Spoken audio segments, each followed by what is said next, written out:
good whenever you are. Thank you very much, Press. Morning to everybody. Today we host President Biden. That is so important signal for us, and all we are proud of it. Thank you very much for coming, Mr. President. That is a huge moment of supporting of the Ukraine. And what can I say? I really appreciate that President Biden, American society, being from the very beginning of this tragedy, from the very beginning of this full-scale war, from the first days being together with us.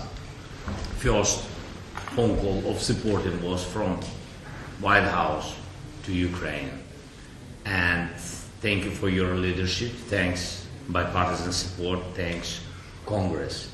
I think that is historical moment for our country, and very important. Today we'll speak detailedly about the situation on the battlefield. But I think almost we'll speak about people, about Ukrainians, about Americans. I think that is huge and so difficult period for societies, and what we have to do to stop the war, to have success in this war, to make Ukraine more stronger, and how to win this year. You're very welcome, Mr. President. Thank you so much. Well, thank you for having me. Presumptuous of me to say this, but I thought it was important that the President of the United States be here the day the attack began. Because as the President remember, I was warning the world that he was going to attack. I was certain of it.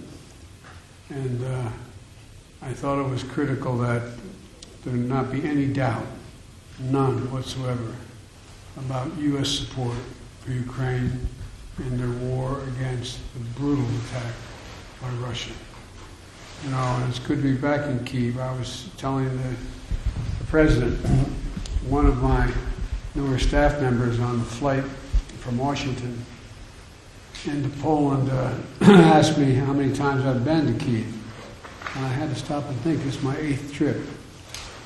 And much has changed.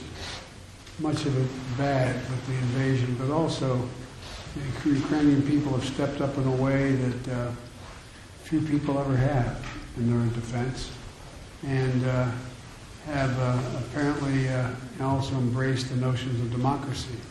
No longer discussions about whether or not certain privileged people have control. And, you know, and I bring greetings and goodwill from the members of Congress, and you had a very good impression, as you know, when you spoke there last. And for all the disagreement we have in our Congress on some issues, there is significant agreement on support for Ukraine. Because this is so much larger than just Ukraine. It's about freedom and democracy in Europe. It's about freedom and democracy writ large. And all the American people, I know that so many have kept Ukrainian people, particularly women and children, in their prayers.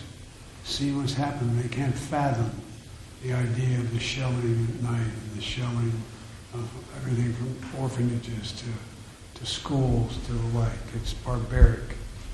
And I'm here to show our unwavering support for the nation's independence, their sovereignty, and territorial integrity. And today, I hope we're going to have a chance to discuss how the United States and our allies, by keeping constant contact with, and our partners, can most effectively support you and your cause, Mr. President.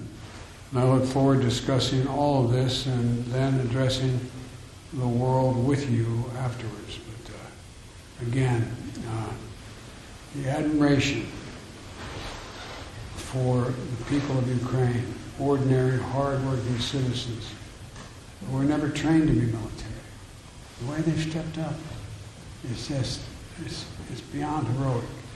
And the whole world is looking, the whole world. Thank you very much.